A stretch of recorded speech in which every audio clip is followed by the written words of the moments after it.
Mrs. Comella became acquainted with Bowen theory in 1966 and became a serious student of the theory and its applications through the 1980s and continues to this day.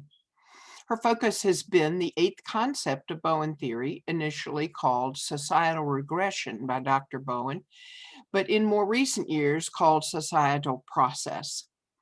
The latter name opens the door to understanding the possibility for a regressed society, which could potentially improve in maturity to be able to accept more responsibility for the human footprint on Earth. As Ms. Comella will show us, it is the human's relationship to the Earth, both large and small e, that determines our future. Her focus for research is Dr. Bowen's An Odyssey Toward Science, which he wrote as the epilogue in Dr. Michael E. Kerr's book, Family Evaluation. In this epilogue, Dr. Bowen outlines how Bowen theory can be extended, and he establishes ideas for future exploration.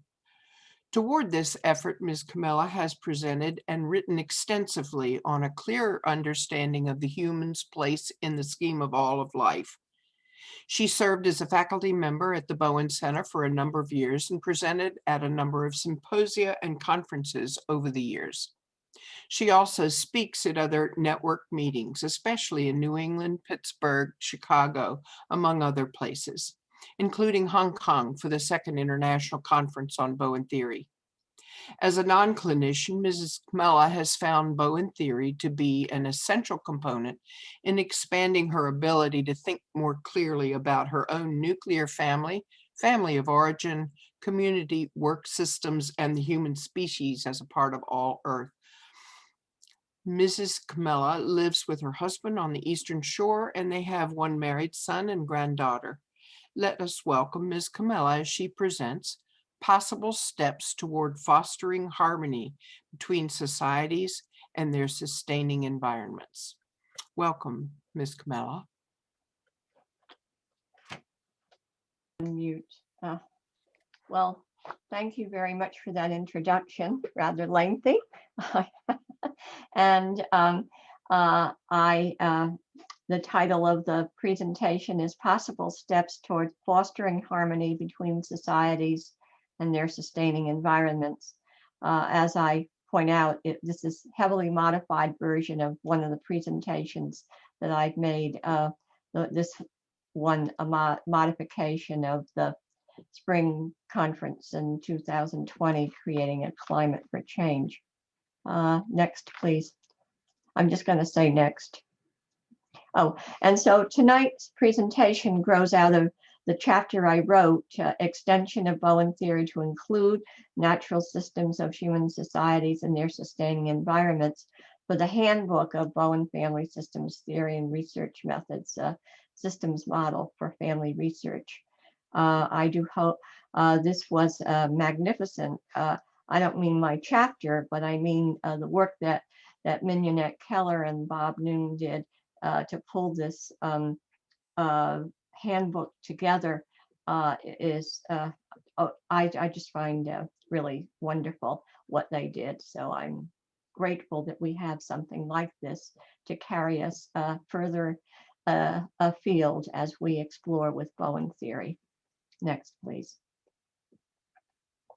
So from the mid-1990s on, a primary focus has been my working toward theory extension to include within the framework of the theory societies and their sustaining environments. Chapter 24, that's the number of the book chapter of my chapter in the handbook. And it represents my best effort to describe how I believe that might be accomplished. And I put it took me years and years, I must say, to finally arrive at chapter 24. And it is the best effort, my best effort so far. The next visual. This is mostly I'm reading because of the fact that there is a level of complexity in the presentation, and I think it's sometimes much more difficult to, when there is a complex presentation, to grasp it. So I put it pretty much into this so that people could read along.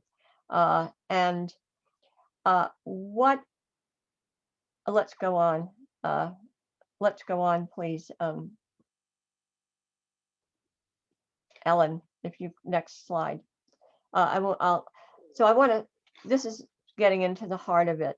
So regression, and it, in Bowen's approach to theory development was the principle used in developing the National Space Program. In the next visual, I will read what he wrote there. And and he talks about how the importance of science and technology advancing in a team-like manner. And in contrast, then, I came to think that a way of expressing regression, when one is applying or trying to understand the theory or use the theory, it's the failure to use new knowledge and experience based upon observation, resulting in a failure. And so what happens is it's a very complex process, the regressive process. He wrote, a complex group of forces set in motion during times of sustained anxiety. And he also writes about humans being on a collision course with the environment. And he talks also about the human's deeper anxieties. And in reflecting upon which I would choose for the presentation, I decided that food insecurity was one of the human's deeper anxieties, one that automatically leads humans to focus on yield rather than sustainability. And that this has a huge effect. Focusing on yield rather than sustainability is part, I believe, as I will get to as we go on in the presentation, part, I believe, what has driven the climate change that we're in, and so much of what the human has been doing that affects the health of the earth, as well as the health of humans. Please go on. So here's what Bowen wrote about the principle used in developing the National Space Program. The research plan was designed to fit as closely as possible to other structured research in science. An example would be the principle used in developing the National Space Program. The first space probe was based on the best scientific knowledge available at that time. The probe brought new scientific facts to be incorporated into the body of knowledge for making the next space probe. And this is an example in which science and technology advance in a team-like manner. And as one reads and studies the Bowen theory, one begins to understand the importance of the inductive method and the importance of observation and the importance of how one takes what one knows and what the facts are and then works from there. I worked at NASA's Goddard Space Flight Center for 13 years. So it was really an amazing time to be in that field. In contrast, in a regression, science and technology fail to work or advance in a team-like manner. If we can think about it this way, I believe, the human's proclivity towards instinctual behavior becomes more intense as man's deeper anxieties are activated and sustained. So in broad terms, the emotional system is conceived to be the function of the life forces inherited from his phylogenetic past that he shares with the lower forms and that governs the subhuman part of man. It would be synonymous with instinct if instinct is considered to be the forces that operate automatically. I selected these passages from Bowen's work because I thought it far better for the reader or the listener to hear Bowen's words and how he put it together than it was to try to for me, I would be pretending that I could explain it. What I have done in this presentation and in the work I do, I try my best to apply the theory and understand it in a way that remains consistent with what he wrote and what he did during his lifetime. So we can move on to the next visual, please. So he as he's trying to these are some of the quotes that I've taken as I try to look at sustained regression, placing man on a collision course with the environment. I think his work was prescient. I mean, when one thinks about 1974, he was able to begin to understand the collision course that the human was on. So he wrote, a regressive process is made of such a complex group of forces, it is not yet possible to know which is first or which is most important.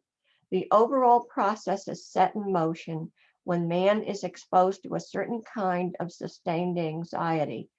Man is still an emotional, reactive product of nature, and he is responsive to nature in spite of protestations to the contrary.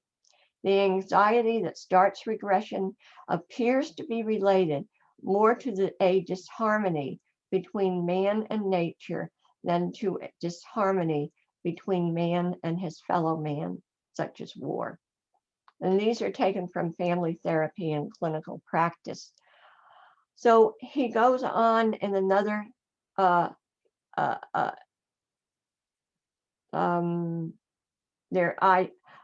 when I wrote this originally, what I wanted to do was to note the chronology of the papers and the chronology of the quotes, because everything that Bowen did, is this slight digression now, but everything that he did in the inductive method was to build upon what he had observed and the facts that he observed, that, and then to formulate the hypothesis and to gradually put together what became the concepts. And that was that to me is very important in terms of understanding the methodology that he used. And it is because each time that he integrated a concept into the theory, he extended the theory and he made it more possible to deal with the complexity of the human's relationship with the rest of nature. And so in the same 1974 paper, Bowen also wrote about what man could have done but didn't. With his logical thinking and knowledge, he could have known decades ago that he was on a collision course with his environment. His emotional reactiveness and its cause and effect thinking prevent him from really knowing what he could know.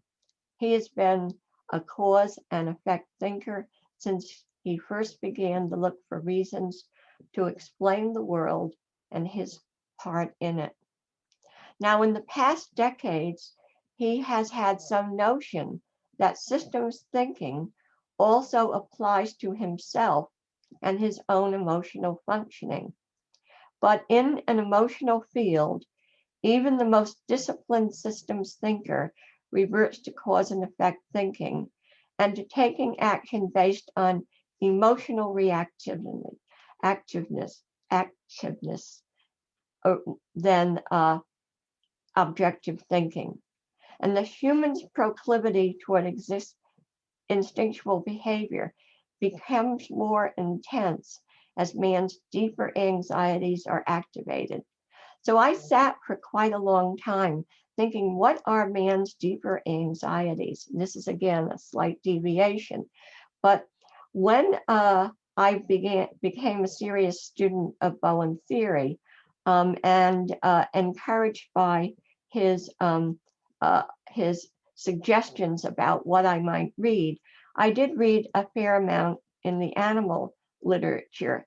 And I began to realize that certainly when the survival is going to be necessary, and part of survival is being able to eat in order to survive. So my current postulation, he wrote, considers the chronic anxiety as the product of the population explosion, decreasing supplies of food and raw materials necessary to maintain man's way of life on Earth, and the pollution of the environment, which is slowly threatening the balance of life necessary for human survival. So those are in his words, and I think that those words are as relevant and germane today, and perhaps even more so as it was so hard to bring humans to accept the idea that we were changing the world in which we live, and that it wasn't necessarily for the better. In fact, it was for the worse. Please, next visual. So so what I selected as the topic to cover is nutrient insecurity. We know that when we are, that this certainly it is necessary to survival. And in order to get to the relationship between the human and the human's environment where they must live in order and survive, I emphasize that, and I will get into that detail in a few minutes. So as societal unrest appeared to move toward intensification of the problems through the 1960s, I began to look for ways to explain the chronic anxiety. I was looking for concepts consistent with man as an instinctual being rather than man as a social being. My current postulation considers the chronic anxiety as, again, the product of the population explosion, decreasing supplies of food and raw materials necessary to maintain man's way of life on Earth, and the pollution of his environment, which is slowly threatening the balance of life necessary for human survival. And the parts that I was particularly trying to call to attention, I emphasized with in bold. So it's now time to turn to the discussion of nutrient insecurity as one of man's deeper anxieties. So we can go to the next visual. Let me take some water because I can hear my voice getting scratchy. So for me, the human's response to nutrient insecurity provides an excellent example of science and technology failing to function in a team-like manner. Now, I live in Dorchester County, Maryland. Dorchester County is one of Maryland's largest counties. It's also a county where agriculture is very important. Now, modern technology has helped to increase agricultural yield. Increased yield suggests abundance and security of food sources.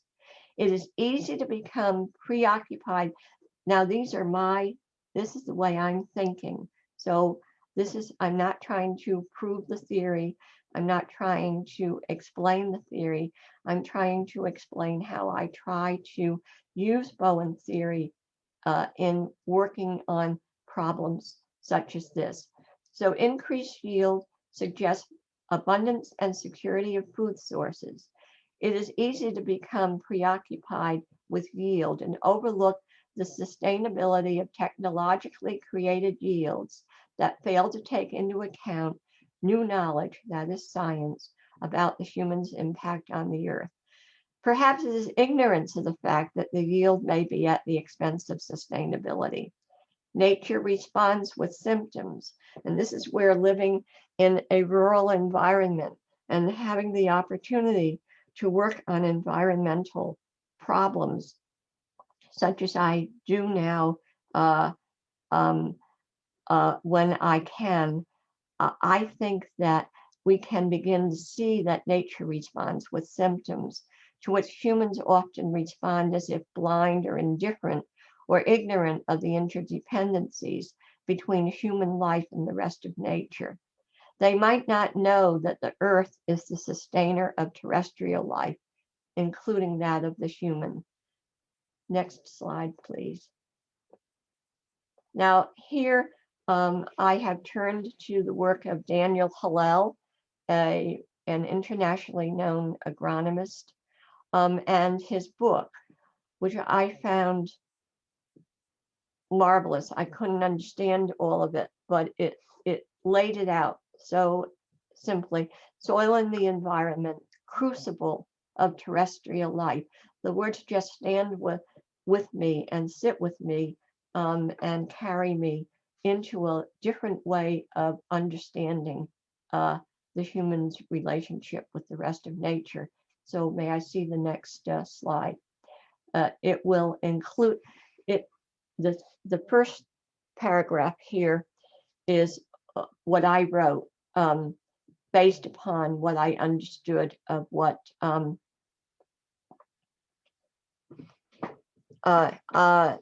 based upon I just see that note down there that somebody is having trouble hearing me. So let me see if I can move up and sit more closely. So soil and water are critical to sustaining life on Earth. Understanding the human soil and water relationship is critical to understanding the human's relationship with the rest of nature. When humans interact with the soil automatically responds to human interventions, and the human automatically responds to the soil. The challenge for the human appears to be in recognizing that the soil's response has implications regarding terrestrial life, including human life. Now, these are several quotes from Dr. Hillel's book that I think are so important. He describes the soil as a mix of mineral particles, organic matter, gases, nutrients that, when infused with water, constitutes the fertile substrate for the initiation and maintenance of terrestrial life. The soil is a self-regulating biological factory, utilizing its own materials, water, and energy from the sun. It determines whether and how water from rainfall or snowfall reaches the land's surface, will flow downslope as surface runoff or seep into underlying porous rock strata. The soil, with its capacity to absorb, store, and transmit water and solutes, regulates all these phenomena while serving as a bank for the moisture and nutrient requirements of growing plants and numerous other organisms. Without soil, the majority of terrestrial creatures, including humans, could not exist. Even creatures living in an aquatic medium depend on nutrients released from the soil into streams, lakes, and seas. Most of our supplies of food and fiber come from the soil, either directly as products obtained from plants grown in the soil or via animals that consume such plant products. In sum, the soil acts as a composite living entity, but is not an isolated body. It is rather a central link in the larger chain of interconnected domains and processes comprising the biosphere. The soil interacts both with the overlying atmosphere and the underlying strata, as well as with surface and underground bodies of water. I quoted this because it, to me, let me see. Oh, someone said, so here there's something that says, Kiss the Earth is a wonderful documentary. So let's go on to the next visual. So the human's response to nutrient insecurity provides an excellent example of science and technology failing to function in a team-like manner. Modern technology and increased agricultural yield go hand in hand and reflect an automatic response to anxiety that the supply of nutrients will be inadequate. Fear of inadequacy automatically deflects man's attention from the question of sustainability of the soil to continue to support life. The sustainability of the soil to continue to support life. And I just have a little that in the chapter that I wrote for the handbook, I do discuss that in some detail. And the deteriorating health, I live in, as I said, in Dorchester County. There is a watershed that is wholly within the county. And so it becomes a natural laboratory for looking at the human's relationship with the soil in the transquaking watershed. So deteriorating health over decades in this watershed is highly polluted. And so I come in contact with nature on a daily basis. And my attempt to understand how the human is affecting the transquaking watershed is, I believe, a superb example of what happens when the human instinctually behaves rather than tries to understand its relationship with the earth. And one picture is worth 1,000 words. And so the next one will be a picture of what the sign says on the transquaking watershed. So could we go to number 13? So I took this photograph.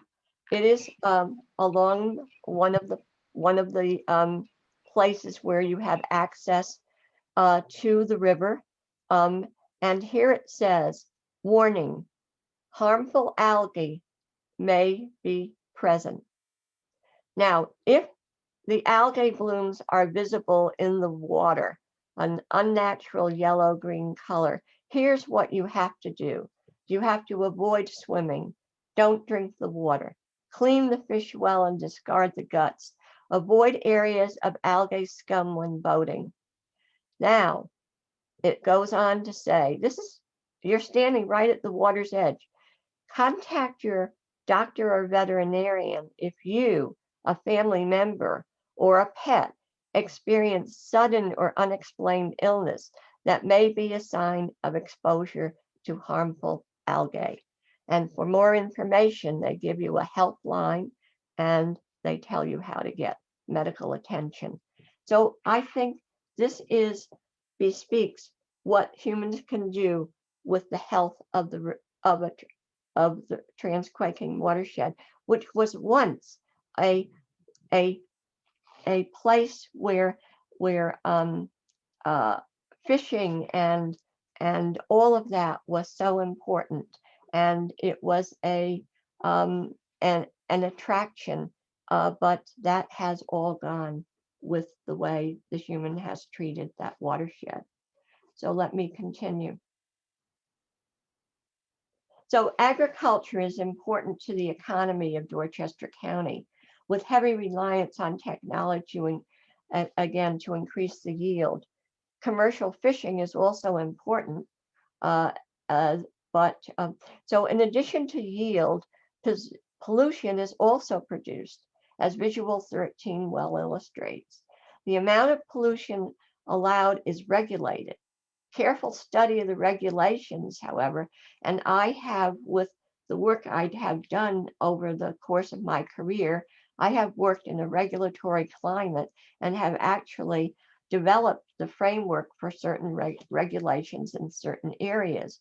And so the careful study of the regulations that govern the amount of pollutants you can put into the transquaking watershed suggests that science and technology are not advancing in a team-like manner. I'm not an expert, but it appears from the work I've done that advances in science have not been taken into adequate account in determining the amount of pollutants that can be tolerated in a watershed without compromise of the watershed's health, thereby creating disharmony between man and nature. Next, please.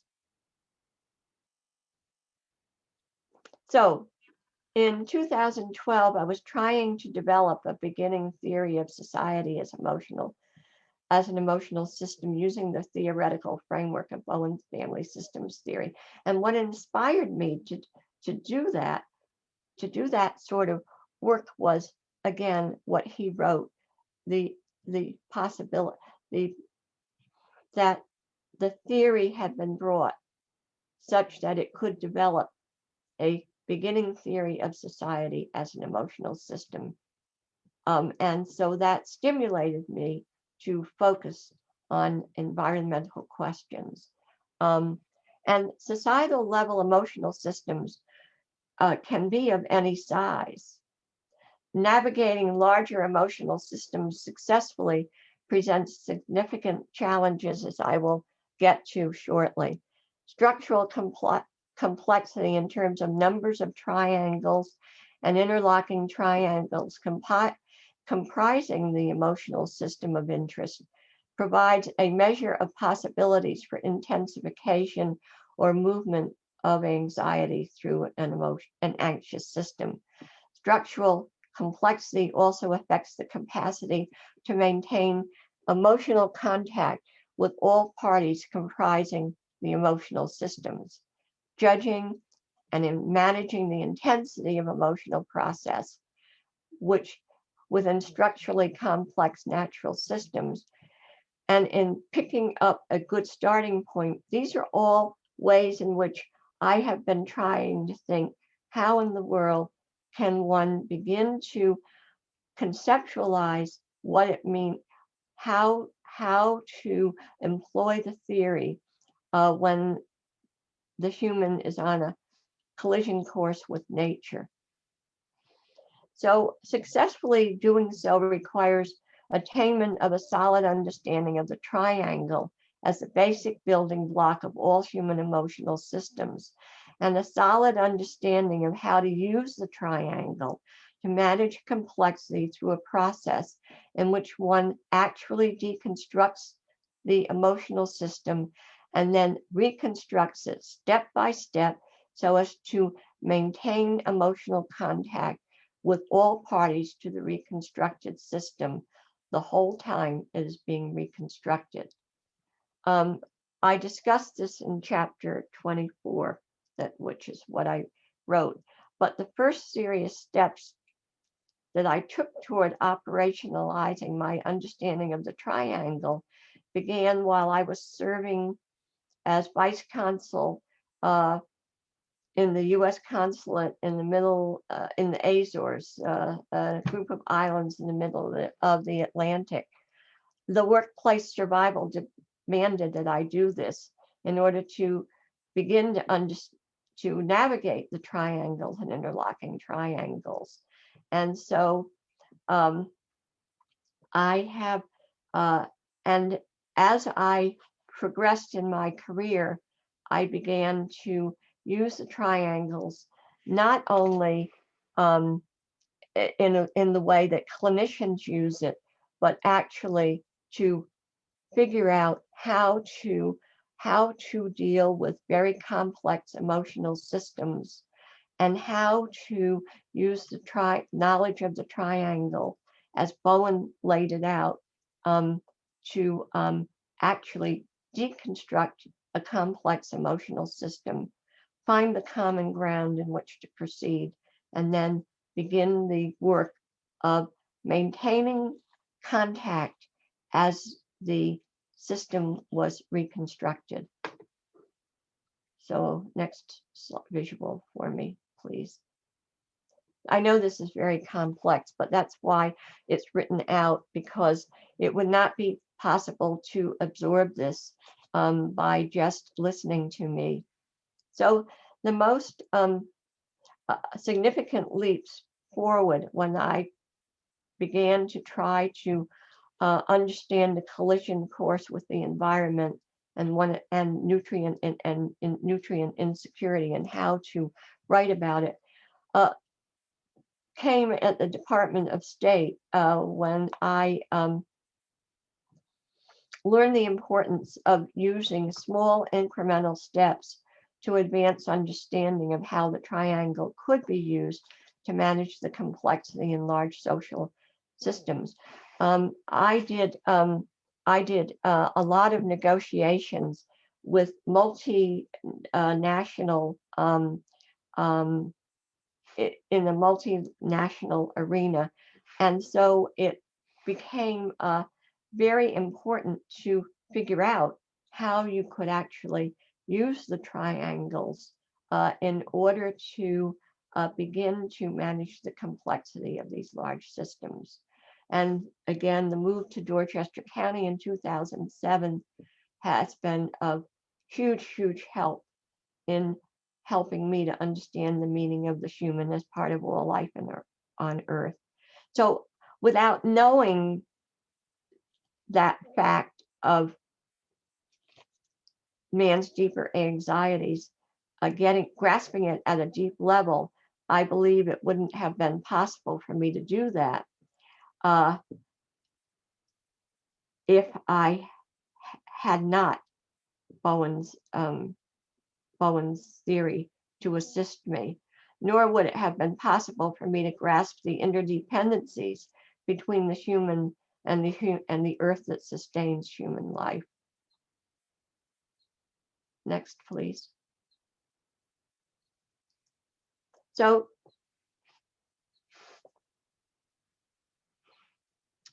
one of the things that I have thought about is advancing toward development of a natural systems theory of society as emotional system required, at least for me, a paradigm shift. Things are not what they seem to be. Oftentimes, the political, the economic, the financial, or the governance issues have a biological, instinctual component driving the issue and anxiety surrounding it. And much of the technological innovation has an instinctual component. Technological innovation produces unforeseen maladaptive consequences, such as described by Bowen's regression hypothesis.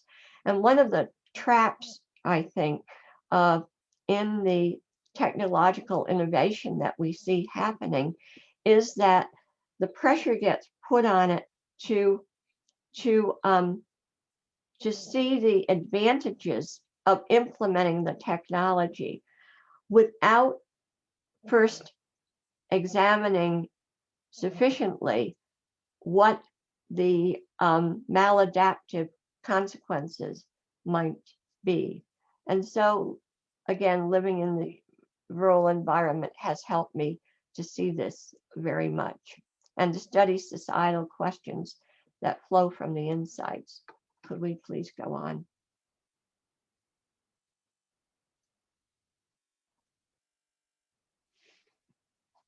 So this is, again, where I come out.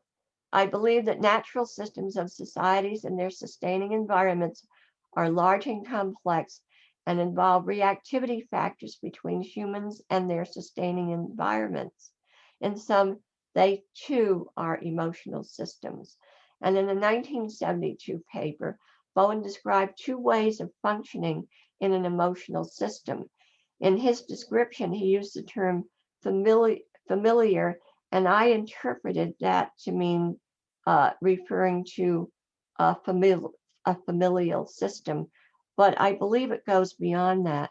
The concept of emotional process in society extended the theory to include emotional systems at the societal level, and therefore I assume that the methods he described in the in terms of modification of family systems can be used to modify functioning within and among societies, and can be used to modify functioning in relationships between societies and their sustaining environments. However, I believe it is necessary to adapt Bowen's description of the methods of modifying functioning in these larger and more complex systems. And that's what I'm going to discuss next. From my professional work in conducting challenging multi-party negotiations, as I mentioned, I learned how to apply the principles of the triangle to manage the complexity where the participating parties shared a common goal. And so actually most of the work then I did when I was working for the State Department involved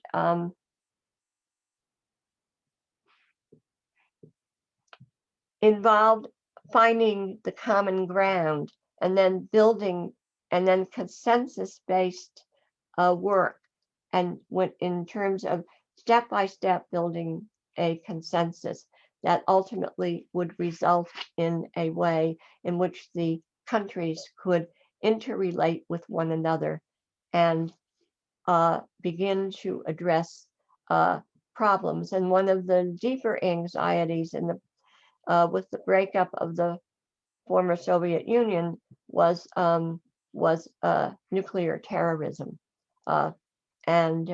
So although the substantive part of this focus of this presentation is on another is on the food insecurity, I learned much of what I learned about how to use the triangle. I learned it in those international negotiations. And my operating association then is that when fear of nutrient insecurity is driving social anxiety, relationships between their societies and their sustaining environments are always implicated, and that science and technology will be less likely to advance in a team-like manner.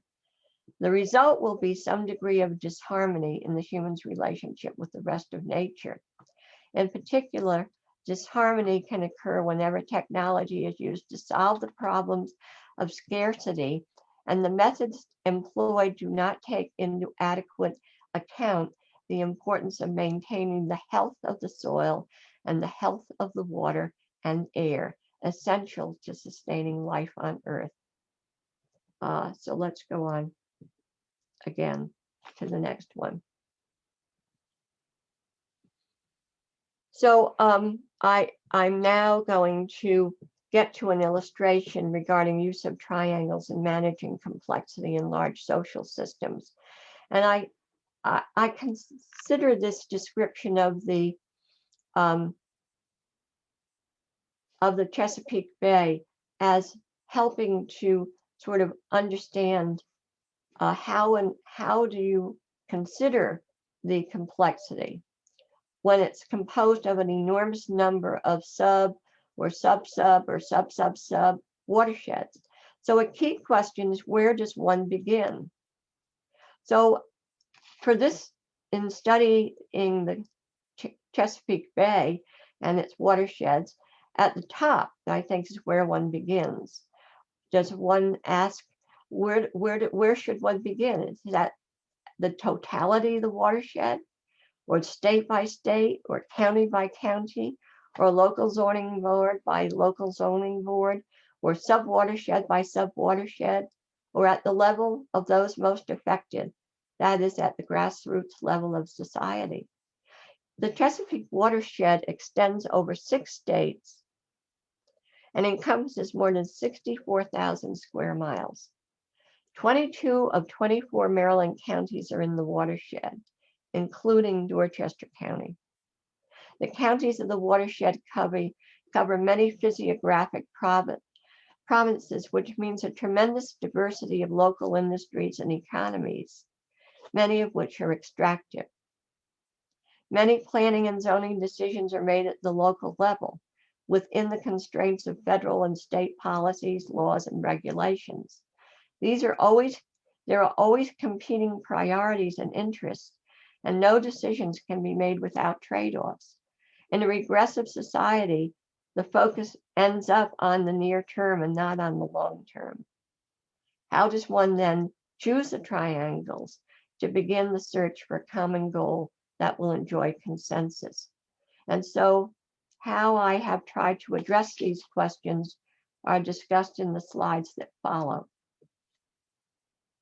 Next. So Bowen tried to describe the type of human it would take to interrupt a regression and restore the balance of nature. He wrote, "The type of man who will survive will be the one who can live in better harmony with nature. The prediction is based on knowledge about the nature of man as an instinctual being and on stretching existing thinking as far as it can go. There are many questions about what man can do about the environmental crisis.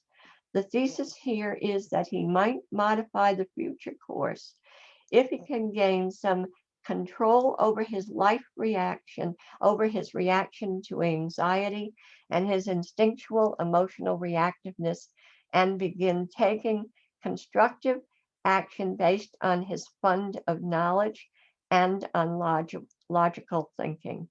So that's what guides me as I try to think through this managing complexity as part of restoring harmony with nature. So we can go to 22. So Bowen outlined how this might be accomplished in his discussion of what it takes to change functioning in emotional system. So if sufficient evidence, so I tried to figure out in the chapter I wrote, whether there was sufficient evidence to establish relationships between human societies and their sustaining environments as natural systems that fall within the scope of the theory. And if so, and this is the supposition that I made, then the principles of the triangles can be applied to societal relationships in a manner that take into account the reactivity factors in nature that signal distress in nature's relationship with the human. Bowen described applications of the principle of the triangle directed at improving functioning in human relationship systems. So the human's relationship with the earth is one such system. And this is what I tried to address in that chapter on the section Managing Complexity in Large Natural Systems and Societies in Regression. Let's go. There's some repetitiveness here, and I do apologize for that. Go to 23. But this is what helps me to think about how to manage complexity in restoring harmony with nature. Recall that, that changing emotional functioning in an emotional system requires maintenance of emotional contact with each entity in the system. So now look at this table below, which starts with the primary triangle of three entities. And then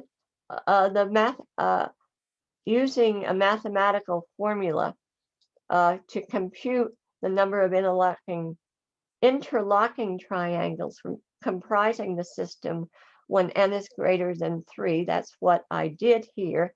And what one can see is that one has one triangle, then goes 4 interlocking triangles, then 10 interlocking triangles. And if you have 100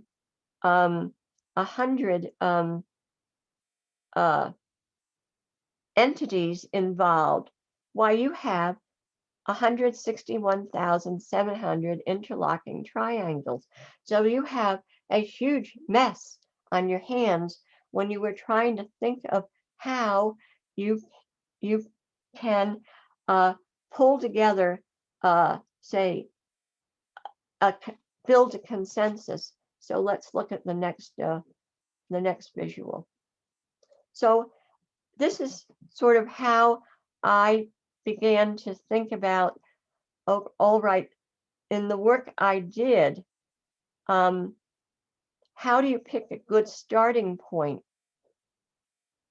And how do you operationalize the principles of the triangle? And so a basic question that I considered is, what might operationalizing of a triangle look like when it comes to picking a good starting point? And so one is operating at different levels. So the common ground, finding the common ground, well, that's oftentimes quite an emotional process. And that would allow the emergence of political consensus. Why, look what we're going through right now as we try to just put together the fabric of our society again. For taking collective action through a series of small individually taken steps that have cumulative preventive, mitigative, or remedial effect over the long run. And so that's the way I think about how one can possibly start to think through managing complexity as part of restoring harmony with nature. May I have the next one? Yes, and Pat, just so you're aware of the time, you've got about 2 minutes left. Oh, all right. Okay, let's go quickly then. So this is the one example then that I can do in this short time. So based on experience, finding a goal in which all parties in an emotional system under stress could subscribe is a way of finding a common ground for initiation of large complex negotiations. So in following 9/11, there was great anxiety over the threat of nuclear terrorism. It greatly increased, and there was strong interest in strengthening protection of nuclear materials and nuclear facilities used for peaceful purposes. So the intent was strong enough to identify as a common goal of the parties. This is to a treaty, an international treaty, the Convention on the Physical Protection of Nuclear Material.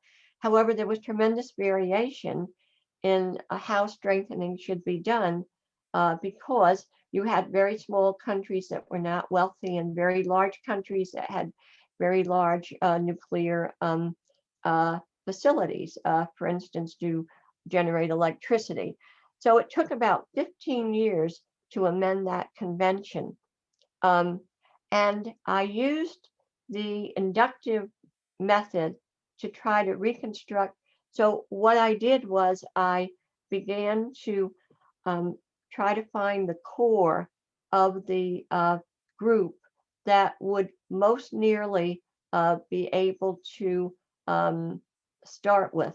And I used the inductive method then to reconstruct the emotional system by finding a primary party, the primary triangle with which to begin, and then step by step build up one at a time the consensus, so that each new party that was added to the triangle had joined consensus. Took 15 years to do that, but ultimately that happened. Am I out of time now?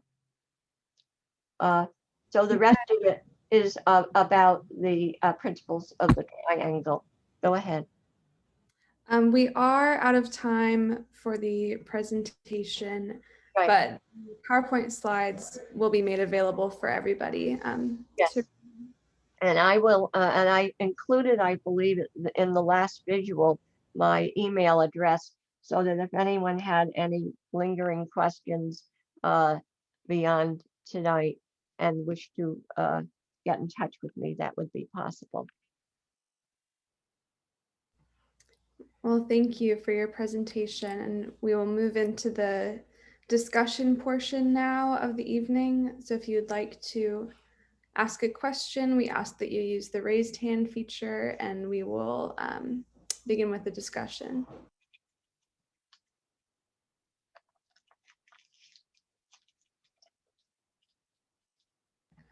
We've got D. Francis.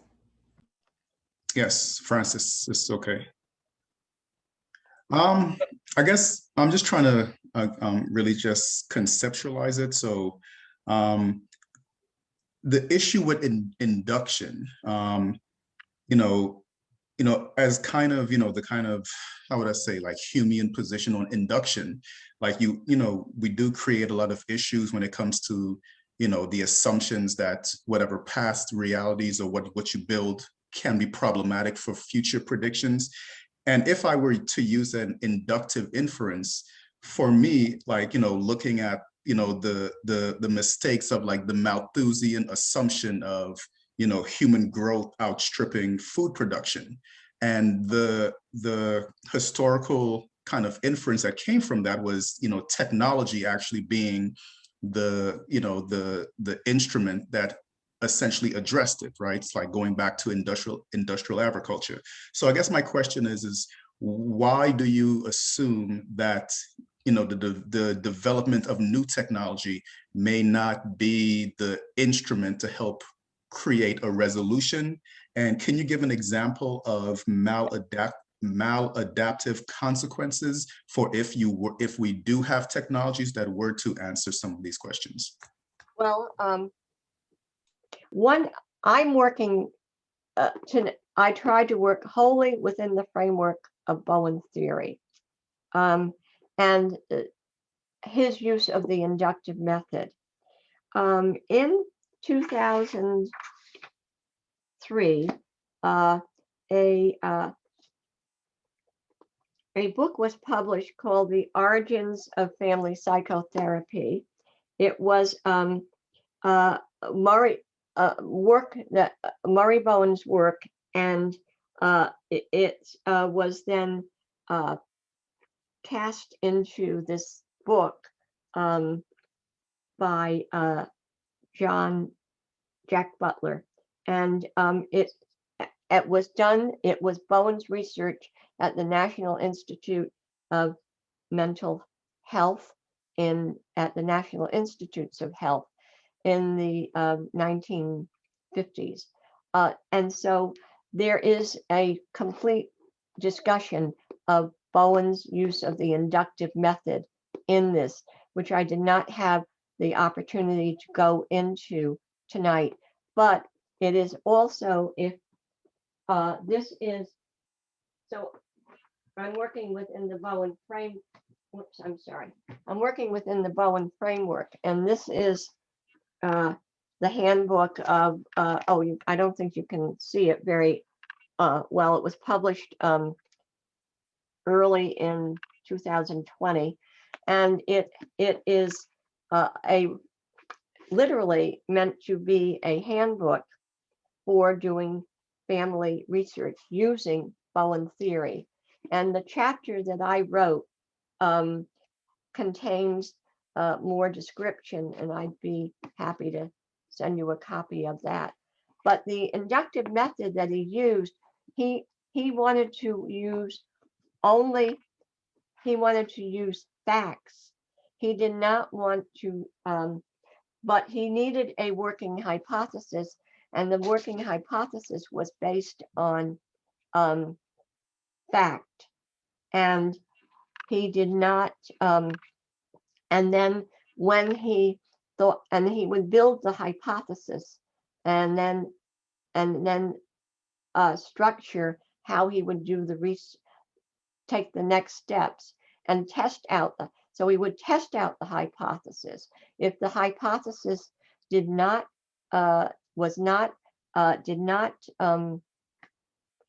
stand up, then he would go back and modify. If indeed it led to new insights concerning human emotional functioning, he then was able to take the new information. So based on the new knowledge and experience, begin to build an understanding. And ultimately, he put together the first six concepts, the first six elements of the theory he was able to integrate into a natural systems theory. That's what he wanted. He wanted to keep it in the human's relationship with nature, and that was what he aimed to do. And those are what his work was about. So I don't know whether that answered your question very well, but someone else, I don't need to answer all of the questions, in the sense if somebody wants to make a comment, or if there is someone who hears what I'm saying and has another dimension that they can bring to the discussion here, then that would be very helpful, I think, to everyone. So anyway, let me stop here. And do you have any other question that you wanted to ask? And in fact, if there's somebody who would wish to add to what I said, that might be very helpful. I guess the maladaptive consequences of technology. Oh yes, well yes, the maladaptive. What we see now are, for instance, to take that soil can become infertile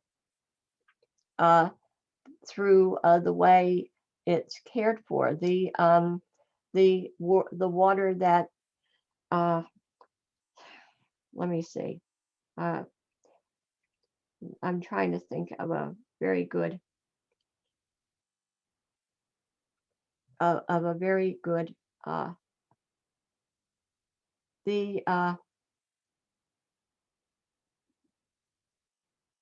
if you okay, the pollution can occur. The pollution of the water can occur by over fertilizing the soil, and the soil then the fertilizer can run can find its way into the river, and then the rivers can become polluted with excessive nutrients that damage the potability, for instance, of the drinkability of the water, as happened in the Transquaking watershed. There's a tremendous poultry industry in the area in Dorchester County and on the Eastern Shore, but to just use Dorchester County, there are many poultry houses, and there is a large processing plant for the remnants of the slaughtered chickens. Those contain that they're regulated because the sludge that remains has nutrients in it, and that if that escapes into the water excessively, then the water becomes excessively complete. And so that is maladaptive in the sense of not managing the way the soil is conditioned for yield, and it gives consequences that cause problems literally downstream, but also ultimately it can do damage to the soil as well. And to for instance, the nutrients in the soil can be destroyed because some of the, as pointed out in the discussion, well, the quote from Hillel's work, it can lead to it can do a lot of damage both to the soil and the water. Thank you. We've got Ella KU. Yes, I would just like to add one example that I'm aware of is mountaintop removal as a means to extract coal from mountains. Previously, coal was extracted by means of digging deep mines, and miners would go into the earth and extract the coal. But technology advanced, and so what they started to do about 30 years ago was to blow 1/3 of the mountaintop off with dynamite, because they were able to get to the seams of coal more readily and more quickly. They employed less miners in this process, so the economy was affected. They used a lot of equipment, dynamite. They deforested the mountains. The water, as the speaker was saying, the soil and the water rushed down into the valleys of these little communities in Appalachia and polluted all the streams. And I think it was exactly what she is saying. All these little communities were pretty much destroyed by this. Lack of insight, beautiful area, the oldest mountains in the world, the Appalachians. So I don't know if that answers if that's a good example. I'm sorry, I can't speak to the philosophical point you raised, but it sounds like an interesting one.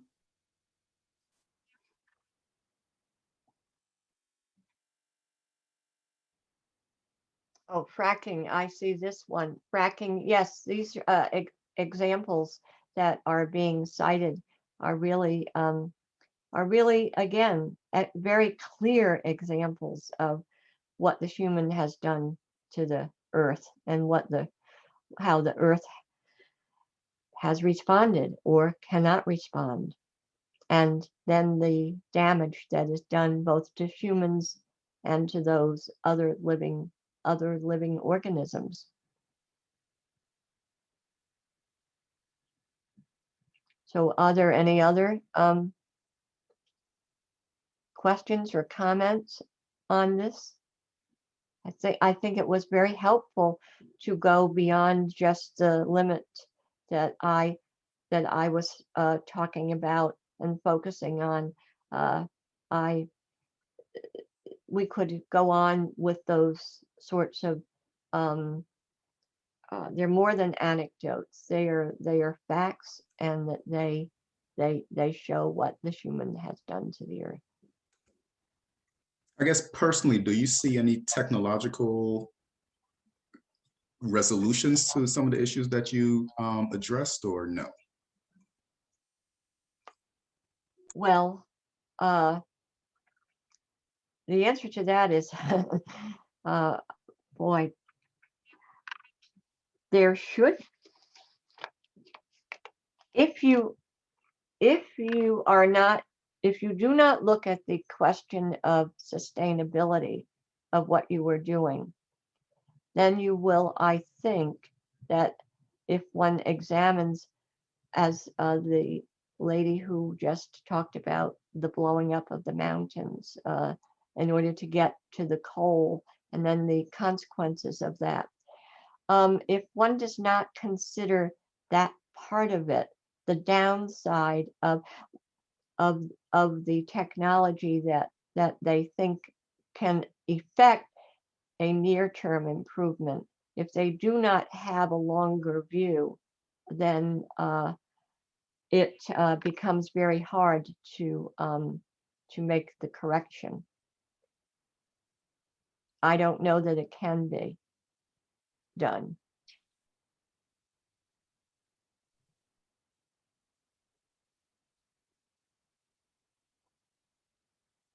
There was a question that just popped up about, no, I'm not familiar with the work being done on Lake George in upstate New York on algae bloom, but if it's not controlled, I mean, I know there's a lot of up in that area, there's a lot of dairy, and that has been Right.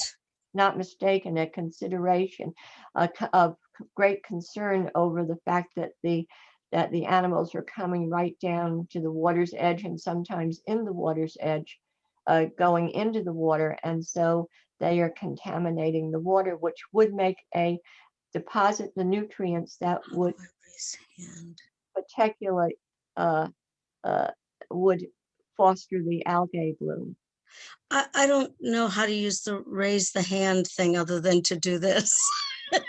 The only reason I'm thinking of this is I'm thinking about you talking about adjacent triangles. Yeah. That as there's been effective work being done and a lot of philanthropy and support for the work around Lake George, it started to, people in Chautauqua were also examining the same challenge. And so now there's been this inner working, solidification of goals. Some of the things they're doing to scientifically monitor what's happening at Lake George are now then being picked up at Chautauqua. So that kind of a positive trend, and using technology to gather hard data to measure the consequences of the damage. Yes. Yes. So yes, I was looking at the negative side, but here is an example of where when one sees the what this has accomplished in terms of the health, improving the health of the natural environment, then others join in and they see that there is benefit to doing that they had perhaps not seen before. Yeah. So that was also, thank you for that example. We have Ann Nicholson.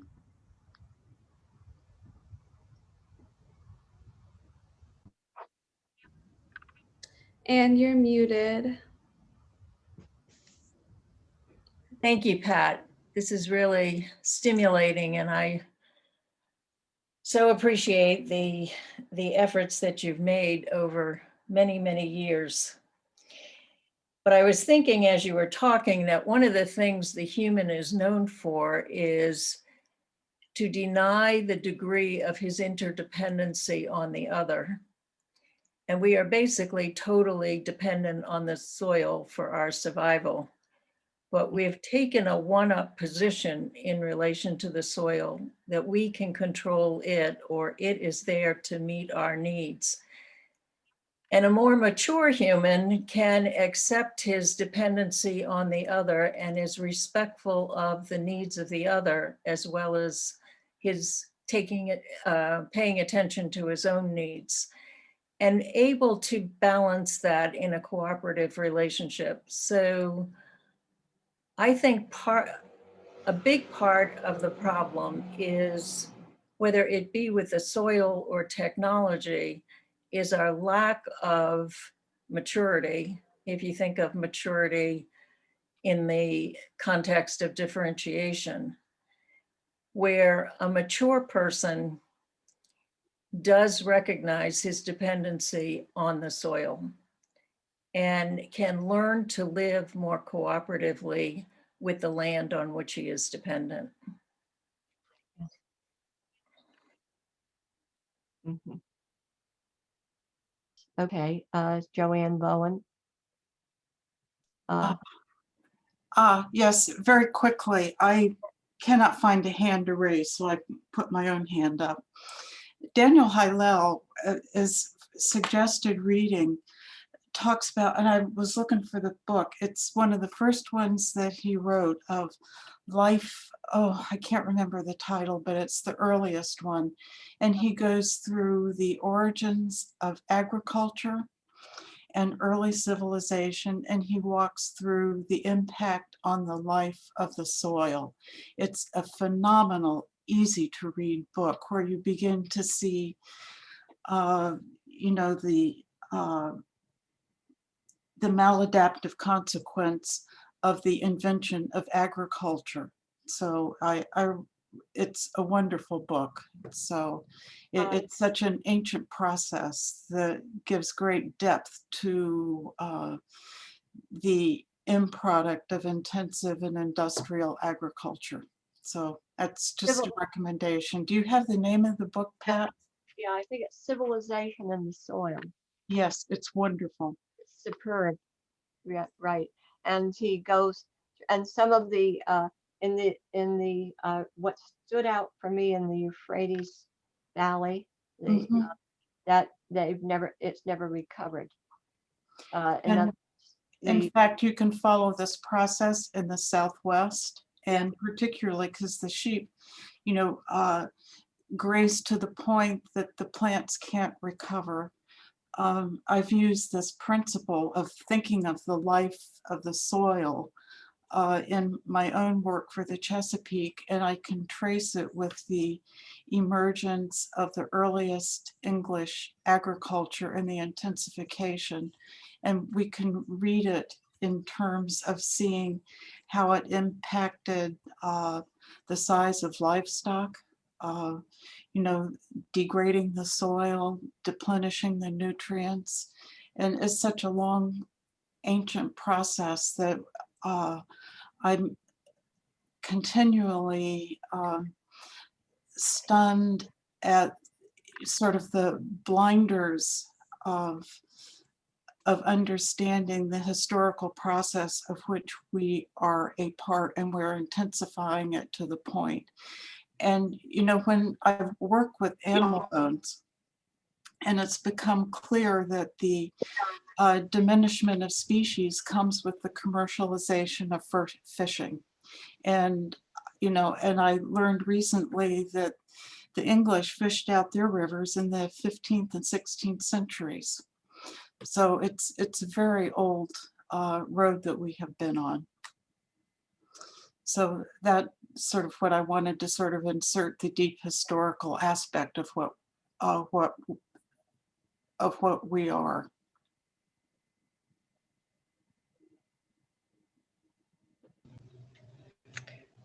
I'd like to mention something, but I don't know. Well, I'm I had to raise my hand.